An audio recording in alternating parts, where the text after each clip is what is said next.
Bonjour à tous, bande de fans de catch, ici Kozak de retour. Ouais, champagne, fanfare, tout ce que vous voulez. Est-ce que ce sera durable? Est-ce que ça va rester? Est-ce que ce sera consistant? J'en sais rien. Mais j'en ai rien à foutre. Je fais des vidéos quand j'ai envie de les faire. Et en l'occurrence, j'avais envie de un peu roster des petites vidéos de catchesque, me réintéresser un peu à tout ça. J'ai vu que à SmackDown, enfin, on arrive bientôt sur Survivor Series, les Wargames vont arriver, c'est excitant, on va avoir une confrontation à SmackDown entre Punk et Roman Reigns, beaucoup de star power, j'ai envie de parler de ça. Et j'ai vu aussi que ESPN a fait encore sa petite liste, et j'avais fait une vidéo de cette liste à l'époque, la liste des 30 meilleurs catcheurs selon eux de l'année, j'ai déjà fait une vidéo là-dessus l'an dernier du coup à ce sujet-là, et ils refont une vidéo sur ce sujet, les 30 meilleurs jeunes catcheurs en dessous de 30 ans selon ESPN de l'année.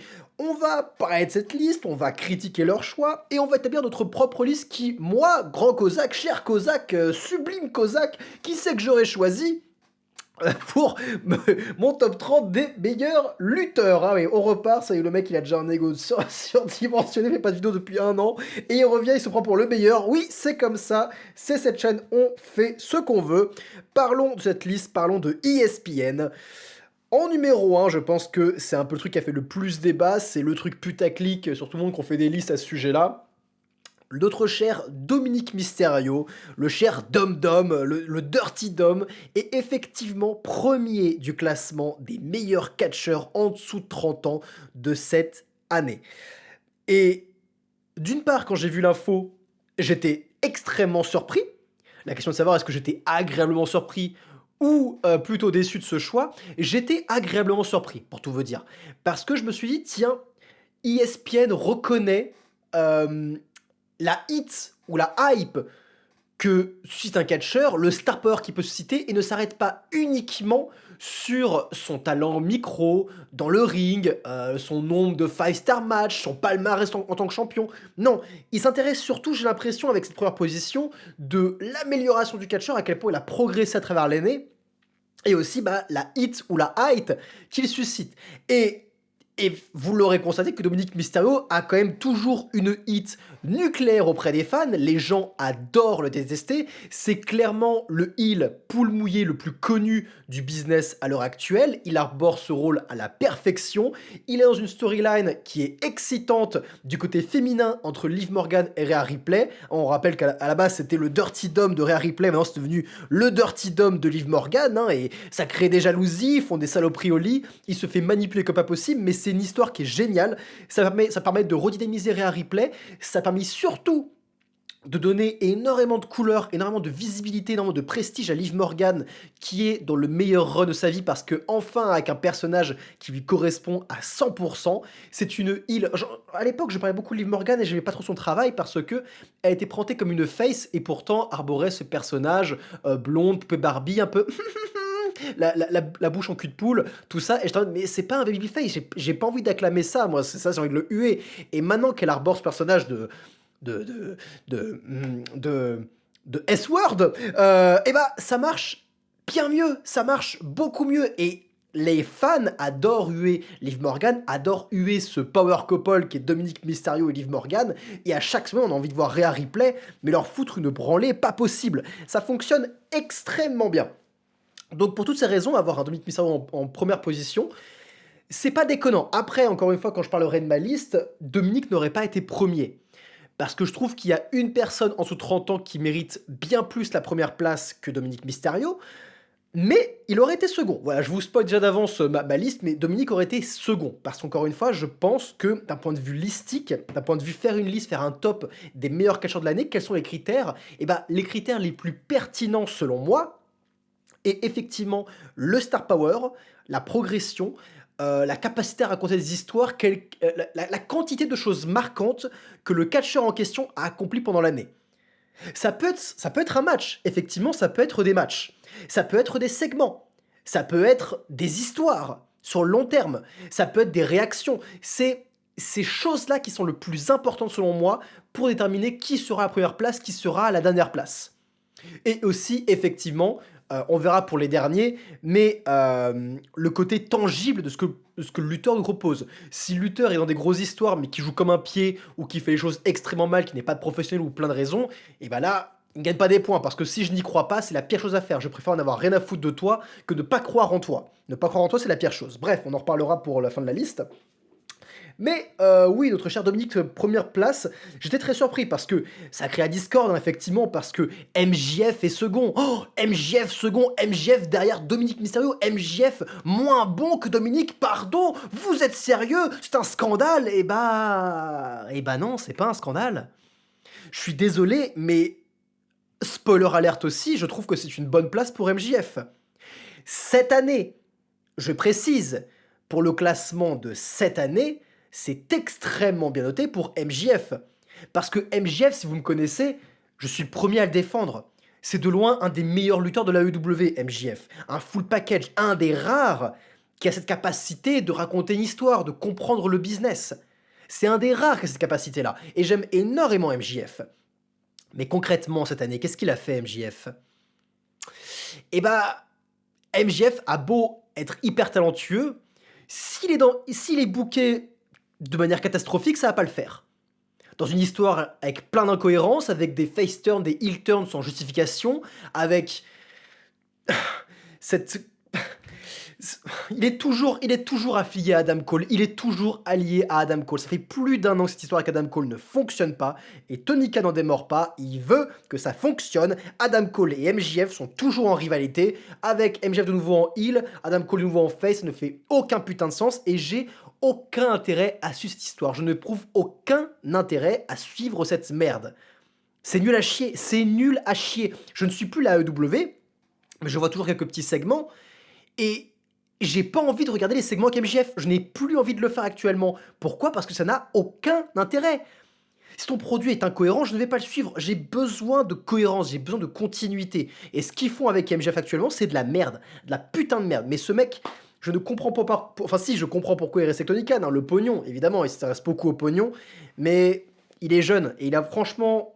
La prochaine fois qu'il doit re-signer un contrat qui bouge à WWE, encore, c'est le moment. C'est le moment qu'il bouge là-bas, parce que sans déconner, il a tellement de talent là-dessous, et c'est gâché. C'est complètement gâché. J'ai pas envie de suivre la reste de son parcours. Mais bref. Deuxième position, MJF, voilà, c'est quand même un gros talent. Et voilà, je comprends que ESPN le mette deuxième par rapport à la carrière du gars, par rapport à tout ce qu'il a accompli jusqu'à maintenant, plutôt que cette année en particulier. Bref. Toni Storm numéro 3, pareil, je trouve que c'est très très bien noté parce que certes, elle a été championne de la fédération extrêmement longtemps, mais pareil, je trouve que c'est un gimmick qui est bancal alors qu'elle faisait, j'ai toujours défendu la performance de Toni Storm par rapport à son gimmick, hein, son gimmick vieille actrice hollywoodienne, je l'ai toujours défendu, elle le faisait extrêmement bien. Par contre, d'un point de vue cohérence, d'un point de vue match avec je veux dire matching avec les autres lutteuses pendant les promos, il y a toujours un traitement bizarre, une cassure bizarre, et j'ai jamais cru à ces storylines, et j'ai jamais été investi dans une storyline avec Toni Storm, jamais été full investi dans une storyline avec Toni Storm.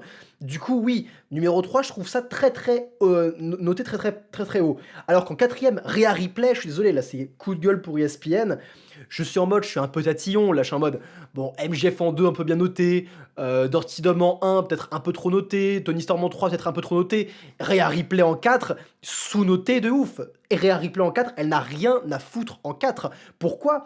Prenez toute la liste.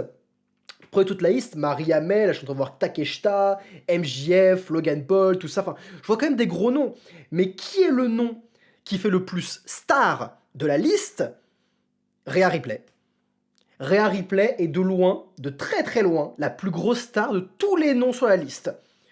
En second, on verrait Logan Paul ou MJF, mais en premier, c'est Rhea Ripley. Rhea Ripley, c'est la personne, une des rares personnes qui, quand je vois son nom, quand je vois son truc dans un segment, j'ai envie de regarder. Pourquoi? Juste pour voir ce que Rhea Ripley va faire. Elle suscite cet intérêt, elle a ce côté magnétique, elle a ce magnétisme, ce côté aimant qu'on retrouve chez toutes les grosses stars du business. Rhea Ripley est putain de jeune, elle a 28 ans et elle a déjà ce magnétisme.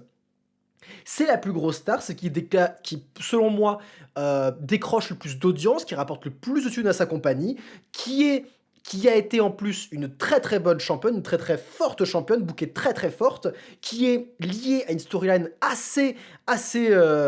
comment dire, qui est hyper intrigante, qu'on a envie de suivre, dans une grosse rivalité contre Liv Morgan, affiliée avec Damian Priest, qui est aussi dans des grosses rivalités avec le Judgment Day. Bref, elle est liée dans un gros engrenage de plein de storylines, et elle s'en sort à merveille. Enfin, franchement, c'est une lutteuse que je respecte comme pas possible, hein, de toute façon, c'est... Sur cette chaîne, c'est très simple. Si on devrait sucer un mec Et sucer une meuf, ce serait Rhea et Punk. Voilà, ce serait les deux, ce serait les deux personnes qu'on sucerait le plus, mais c'est normal, ce sont les meilleurs, je trouve, dans leur domaine, dans leur genre, qui correspondent, qui comprennent le mieux le business. Et Rhea Ripley devrait être numéro un selon moi. Pareil, j'arrête pas de spoiler ma liste depuis tout à l'heure, on la fera très très vite, hein.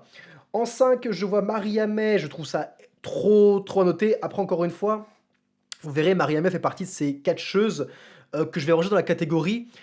Je n'ai pas vraiment suivi leur parcours, du coup, je peux pas vraiment juger. Je vais pas juger. Voilà, je pense qu'ils ont une bonne année pour être aussi bien notés. Mariamé, pourquoi pas. Takeshita, c'est pareil. Takeshita, c'est un catcheur que j'aime beaucoup. Il est en 6 position. Euh, je trouve très bon techniquement sur ring. C'est un des meilleurs lutteurs, je trouve, de la liste d'un point de vue in-ring. Il est extrêmement bon, ce mec. Bon physique, bonne gueule, tout ça. C'est juste que j'ai pas suivi la UW suffisamment. Je pourrais pas dire s'il a une bonne année ou pas. J'en ai aucune idée. Mais oui, qu'ils sont dans la liste, moi, ça fait plaisir. J'aime bien Takeshita, donc ils sont dans la liste, c'est chouette. Par contre, la Jack Perry numéro 7, ah, j'ai vu ce qu'il a fait, Jack Perry.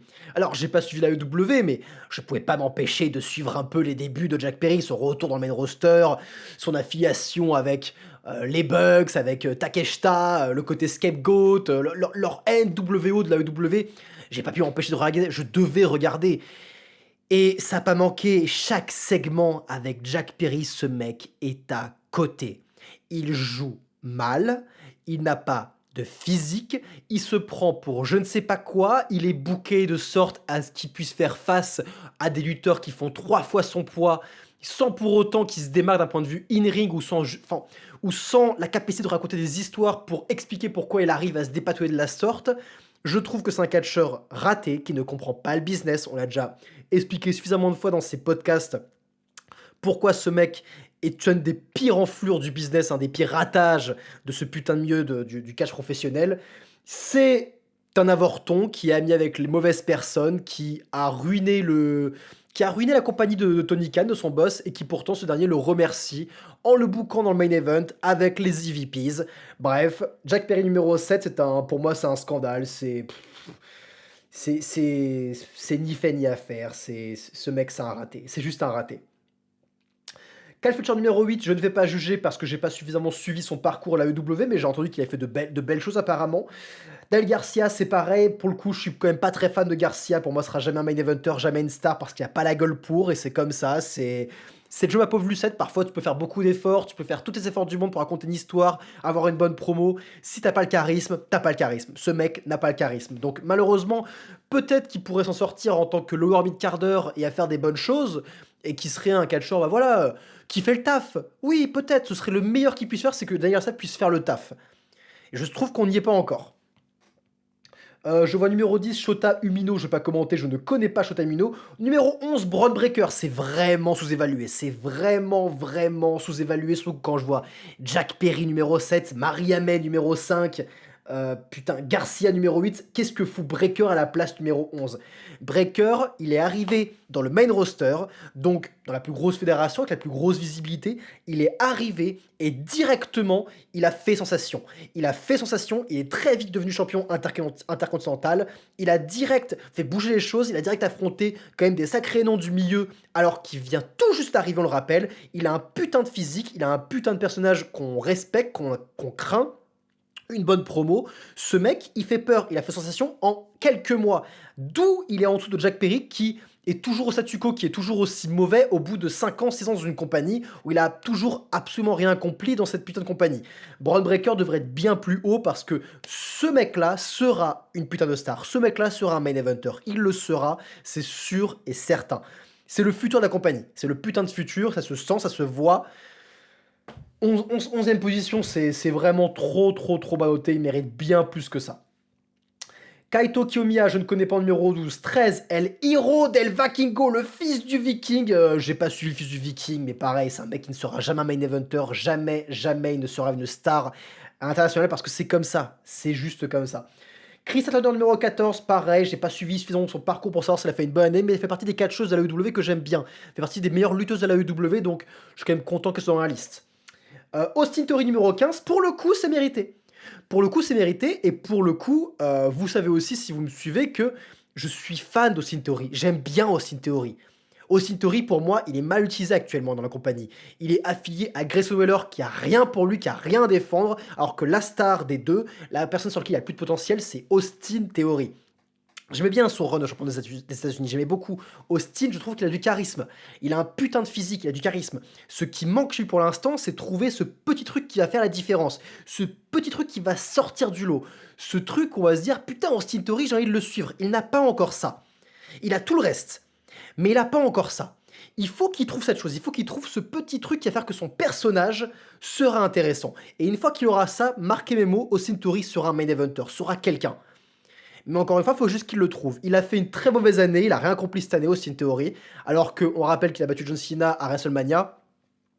C'est dommage. C'est dommage pour Austin Theory, c'est un des rares catcheurs qui souffre du booking de Triple H. Et encore une fois, c'est pas une attaque à Triple H parce que par rapport à Vince, il n'y a même pas photo. Hein. Triple H, je respecte énormément ce qu'il fait. Il a redonné de l'intérêt et un côté excitant au catch aux côtés de The Rock. Tous les deux, ils ont vraiment, avec Nick Khan aussi, ils ont construit un produit qui est vraiment excitant. Donc aucunement je tag Triple H, mais forcément, il y aura forcément des points où il va être moins bon que l'était Vince, et Vince n'est pas meilleur que Triple H, juste qu'il croyait plus en Austin Theory que Triple H le fait. Voilà, c'est la seule chose. Jordan Grace en 16ème, je ne connais pas, ou qu'en 17ème, j'ai pas suivi son année, mais je l'aime bien ce lutteur. Tiffany Stratton en 18ème, c'est correct parce qu'elle a fait des petits trucs et je pense que l'année prochaine sera une bonne année pour Tiffany Stratton. Elle a Money in the Bank. Elle a un bon personnage, elle a fait une très bonne performance à l'Elimination Chamber, elle a été vraiment encouragée par les fans, je me rappelle.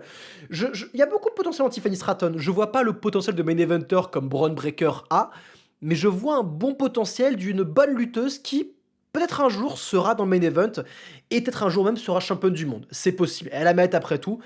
C'est peut-être une question de temps. On verra bien. Mais je crois en Tiffany Stratton. Je crois en elle. Mascada Dorada, je ne connais pas. Roxanne Perez à NXT. Ah, j'aime beaucoup Roxanne Perez, les peu de fois où je l'ai vue. Je pense que ce sera quelqu'un d'intéressant aussi dans l'avenir. Elle est jeune, elle a 23 ans, Roxanne Perez. Donc elle a encore tout l'avenir devant elle. Wheeler Utah en 21ème, bah c'est mérité parce que qui en a quelque chose à foutre du petit Utah, personne. Logan Paul en 22ème, c'est pareil. Logan Paul, c'est bien trop sous-noté. Il a eu une moins bonne année que l'année précédente. Il a fait moins de choses, accompli moins de trucs. Mais il avait quand même un bout de nez en tant que champion des États-Unis. Hein. Il a fait une bonne rivalité face à LA Knight. Logan Paul, c'est quand même du star power. Il mérite pas d'être sur le podium cette année, selon moi. Mais est-ce qu'il mérite dans le top 10? Mais évidemment, Logan Paul est bien plus connu que plein de gens dans cette liste. Et Logan Paul a suscité beaucoup plus d'intérêt que plein de lutteurs dans cette liste, encore une fois. Et pour moi, les meilleurs facteurs de qu'est-ce qui fait un bon catcheur, c'est le full package, certes, mais ton intérêt à rapporter des audiences, ton star power, ta capacité à raconter des histoires. Et Logan Paul, il écrase, mais les 2 tiers de la liste, selon moi. Logan Paul écrase les 2 tiers de la liste dans ces domaines-là. Logan Paul mérite son top 10, mais 100%, 100%. Bien trop sauté pour Logan Paul. Yuma Yogai, je ne connais pas. Cab Kid, je ne connais pas. Utami Hayashishita en 25ème, je ne connais pas. Juliette en 26ème, Osef Staline, je m'en ai rien à foutre. Jamie Hater en 27ème, fait partie des lutteuses que j'aime beaucoup, mais elle a été absente à un long moment. Et quand elle a fait son retour à All In depuis, c'est silence radio. Hein, elle est nulle part, je crois qu'elle fait des petits matchs à Dynamite de temps en temps, aux collisions. Personne n'a quelque chose à foutre. Jamie Hater, c'est une ex-championne de la fédération et personne en a rien à péter parce qu'elle est pas dans une storyline. Elle fait des matchs de 12 minutes, 15 minutes contre des jobbeuses ou des lower mid-cardeuses dont personne en a rien à foutre. Donc pourquoi on s'intéresserait à Jamie Hater? Il faut des storylines. Il faut une storyline de retour. Il faut qu'elle arrive en promo. Je veux rechasser le titre mondial. Et il faut qu'on y aille. Promo, boum, je t'éclate la gueule. Et boum, je sais pas, je tacle Mercedes Moné ou je tacle la championne du monde. Je sais même pas qui est la championne du monde. Tony Storm, c'est même pas Tony Storm. Je sais plus qui c'est la championne du monde actuellement. Peut-être Mariam, mais j'en ai aucune idée, les gars. Mais putain, construire un personnage, il y a du putain de potentiel, cette Jamie Hater. Quand elle était championne du monde, à la W, c'était le bon move, c'était elle qui devait l'être. Réaction chez les fans, etc., etc. Bref. Mais bon, apparemment, elle est pote avec Punk. Du coup, avant qu'elle reçoive championne du monde, il faudra attendre que les EVP se dégagent de la compagnie. Sean Skywalker numéro 28ème, une fan de Star Wars en 28ème, pourquoi pas. Dragon Lee en 29, oui, pourquoi pas aussi. Et 30, Yuma Anzai, je ne connais pas. Bref, comme vous le voyez, il y a des ratés. Il y a des gros ratés. Si on parle des ratés, on parle du positif. Braun Breaker, c'est un raté. Logan Paul, c'est un raté. Jack Perry, c'est un énorme raté. Pour le reste, il n'y a pas de quoi.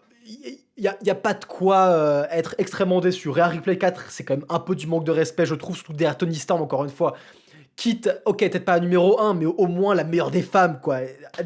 Osez me dire que Tony Storm a une meilleure année que Rhea Ripley, que Tony Storm est une meilleure catcheuse que Rhea Ripley. Osez me le dire droit dans les yeux, encore une fois. Faut pas déconner, ESPN, putain, sans déconner. En plus, elle est plus jeune, Rhea Ripley, elle a un an de moins. Donc bref, il y a des petits ratés. Mais dans l'ensemble, je pense que je suis moins offusqué que la plupart des gens qui ont lu cette liste. Je pense que la plupart étaient offusqués sur le fait que Dominique Mysterio est numéro 1. Et vous savez quoi? Moi je défends ça. Je suis très content pour Dominique Mysterio. Du soutien pour Dominique dans les commentaires. On veut un max de soutien. Merci Dominique pour tout. Merci, merci. Allez, je fais ma liste. J'ai déjà beaucoup parlé, mais si je faisais la liste de Kozak, ce serait évidemment numéro 1, Rhea Ripley, numéro 2, Dominique Mysterio, numéro 3, Bron Breakker, numéro 4, MJF, numéro 5, Tony Storm, numéro 6, Logan Paul, numéro 7, Tiffany Stratton. Ensuite, il y aurait sûrement tous les gens que j'aime beaucoup, mais que je suis pas vraiment au courant de leur carrière, donc je vais pas les classer. Mais on aurait Takeshita, on aurait Kyle Fletcher, on aurait Statlander, on aurait Hook, on aurait Mariamé. Voilà, ces catcheurs que je ne peux pas vraiment noter parce que je ne suis pas au courant de ce qu'ils ont fait. Et après, il y aurait ceux où je serais quasiment sur leur position. Numéro 13, Jamie Hater. Numéro 14, Austin Theory. Les deux assez liés, les deux des catcheurs que j'aime énormément, mais qui n'ont pas été suffisamment visibles cette année. Et enfin, je finirai par le pot pourri de ceux que je n'aime pas. Donc 15, Daniel Garcia. Numéro 16, Wheeler Yuta. Numéro 17, Vikingo. Et numéro 18, évidemment, cette petite merde de Jack Perry. Bon, et ben voilà, c'était ESPN. Parlons de SmackDown. My life was in danger. Ok, maintenant parlons de SmackDown. SmackDown, dernier show avant les Survivor Series. Survivor Series que j'attends plutôt beaucoup. Pourquoi? Parce que la semaine dernière, on a eu ce teasing, ce dernier teasing entre qui sera le dernier membre de la Bloodline à rejoindre Roman Reigns, qui affrontera aux compagnies de Roman, Jay, Jimmy et Sami, la nouvelle Bloodline de Solo Sikoa. Et Paul Heyman est revenu, ça a fait beaucoup réagir, les gens étaient extrêmement contents de revoir Paul Heyman, et il a amené avec lui la 5e personne qui rejoindra les rangs de Roman Reigns, en la personne de CM Punk. Ça crée un peu le débat sur le net, j'ai vu. Est-ce qu'il y a débat à avoir? Non. J'ai vu, enfin, le débat était en mode, est-ce que ça fait vraiment sens, que c'est cohérent, que Punk rejoigne la Bloodline, quel est le sens là-dedans? Les gens étaient déjà énervés. De toute façon, dès que vous touchez à Punk, dès que vous liez Punk à n'importe quoi, il y aura des gens qui ne seront pas d'accord, qui trouveront ça pas cohérent, parce que de base, ils n'aiment pas vraiment la personne. Et ce sont ces gens-là qui vont trouver ça pas très cohérent. Sincèrement, hein, parce que quand tu te poses 2 secondes, tu te dis, si tu réfléchis à la cohérence, bah tu la trouves directement. T'as pas besoin d'avoir des promos pour expliquer pourquoi Punk rejoint la Bloodline. Punk était un Paul Heyman guy, Paul était l'avocat de Punk dans le passé quand il était champion de la compagnie. Les deux s'entendent extrêmement bien depuis qu'il a fait son retour, il a déjà croisé Paul Heyman, ils ont fait une promo ensemble. Paul Heyman a fait un gros câlin à Punk. Les deux, ils s'adorent, ils ont un passif, et vu que Paul s'est fait éclater la gueule par Sosikoa et son groupe, à s'attraire à la table, etc., bah c'est normal que le gars, une fois que sa rivalité contre Drew McIntyre, une fois son combat terminé, il vienne venger son ami. Enfin, c'est juste, la cohérence, elle est là. Il n'y a à aucun moment, tu te doutes qu'il fait ça pour Roman Reigns. Mais bon, ils ont quand même fait du coup cette promo, ce segment qui a été teasé, la confrontation entre les deux, où les deux vont pouvoir un peu se justifier. Enfin, l'un va pouvoir se justifier de pourquoi il va aider Roman Reigns, l'autre va quand même pouvoir lui dire pourquoi il ne le sent pas et pourquoi il n'est pas vraiment à l'aise avec cette idée-là. Bref, une confrontation avec du Star Power. Quand le SmackDown la semaine dernière s'est terminé, on était tous très hypés par ce qui est se passé cette semaine-là. On parlera un peu de SmackDown dans son ensemble, mais on va se focus d'abord du coup sur le segment entre Roman et Punk. Enfin, est-ce que c'était vraiment un segment? Pas vraiment. Ils ont fait le choix de refaire une sorte de vignette type cinéma pour cette confrontation, comme ils avaient fait à l'époque pour Cody et Roman quand ils s'étaient confrontés dans un stade, dans le stade la veille du match où ils allaient faire équipe tous les deux. On constate d'ailleurs que dès qu'il y a quelqu'un qui doit faire équipe avec Roman Reigns, les gars ils se disent allez, segment cinéma, on y va. Et avant qu'on parle de tout le positif de ce segment, parce qu'il y a énormément de positifs à dire et les choses étaient extrêmement bien faites, je vais quand même mettre ma petite réserve sur est-ce que ce segment-là méritait ce type de segment cinématographique. Je suis pas vraiment sûr.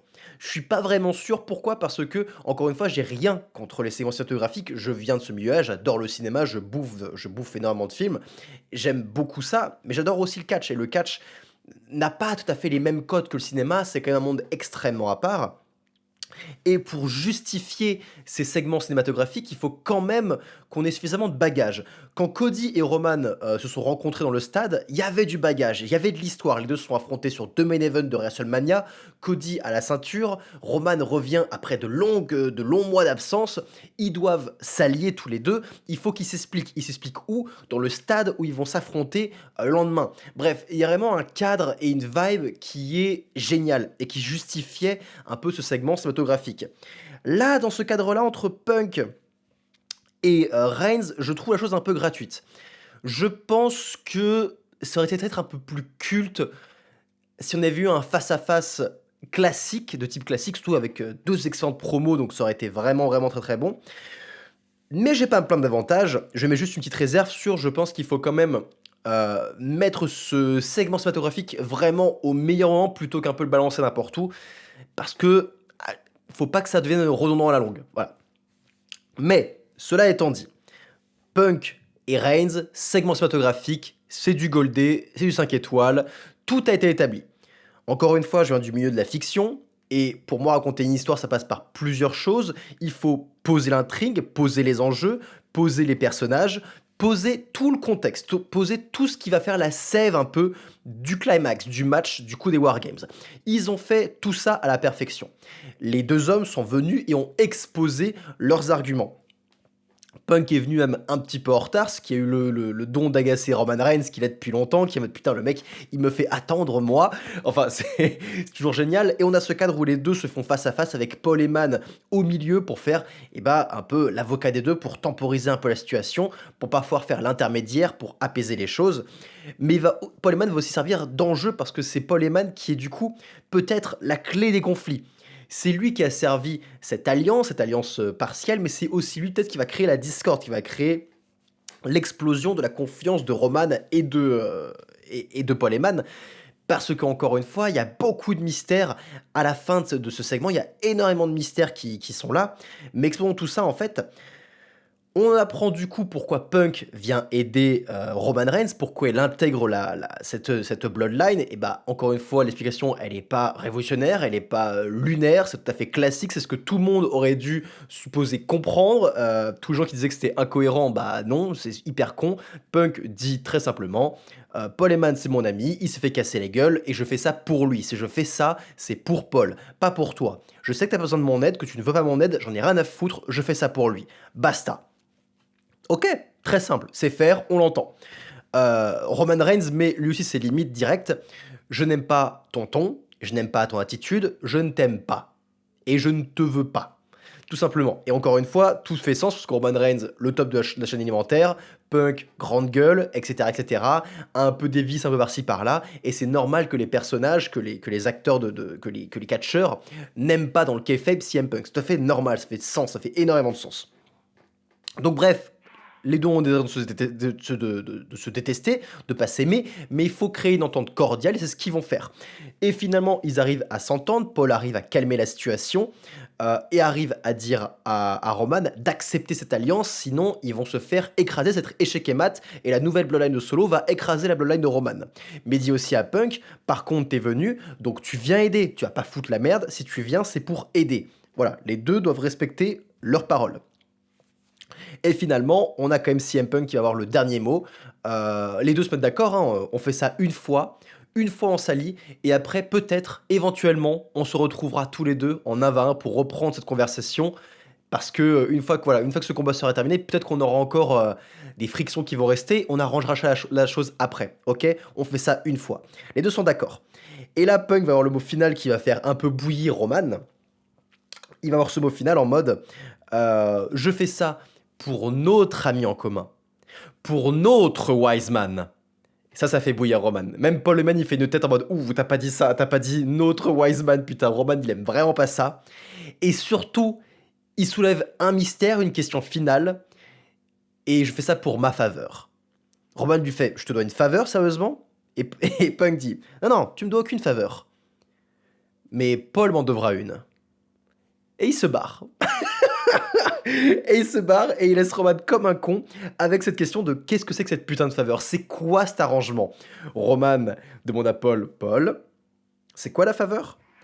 Et Paul, avec son ton apeuré, très mystérieux, dit à Roman, faisons d'abord les Wargames, on en parlera après.